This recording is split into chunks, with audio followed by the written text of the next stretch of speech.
হেই, তোর নাকি হইছে? এই ভাইদের কিছু হয় নাকি? কিন্তু এখন দেখছি গাড় ফেটে যাচ্ছে। হ্যাঁ, ব্যাচেলরদের রুম খুঁজা ভাই জীবনের থেকেও কঠিন। ধ্যাৎ, ধ্যাস। হ্যাঁ, হইছে। হামকেপে একটু বলতো। আবার শুনবি? শোন। আরে সেই রুম খুঁজতে খুঁজতে 3 দিন শেষ ভাই, আমার হাঁটু হাঁটু খুলে দৌড়াচ্ছে। মানে কি বলবো, টাকা দিয়ে থাকবো তাও কোনো মূল্য নেই, দাম নেই। এক জায়গায় গেছি, সে গোডাউন দেখাচ্ছে ভাই। আমার বাড়ির মুরগিও থাকে না ওরকম গর্তর মধ্যে। বলছিস এই রুম টুম খুঁজতে খুঁজতে মাথা মতো হ্যাং, পুরো হ্যাং। তারপরে এবার গেলাম শপিং করতে, এক বন্ধু ফাইমকে কল দিলাম।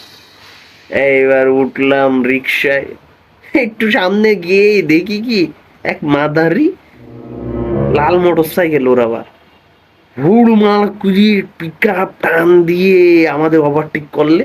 সামনে গিয়ে দেখছি পুলিশের পিক আপ দাঁড়িয়ে রয়েছে, ওতে গিয়ে মেরে দিচ্ছে। শুনবি?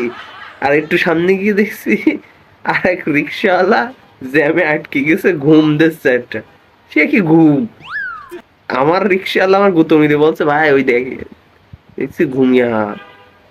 সে মনে কর এবারে আসলাম নিউ মার্কেটে, আলগা কেনাকাটা করলাম, দেখছি হিজড়ে মারামারি গছ, টাকা কম দিয়েছে তাই মারামারি গছ।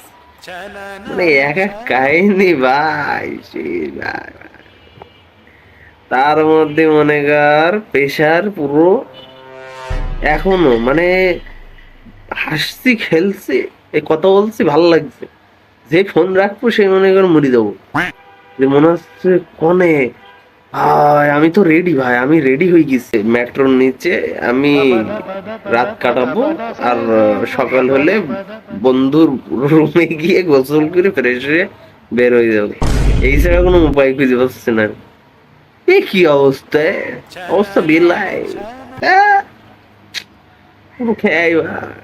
ধ্যাস, ভালো লাগছে না কিছু। তার মানে তোর অবস্থা তো মেলা খারাপ।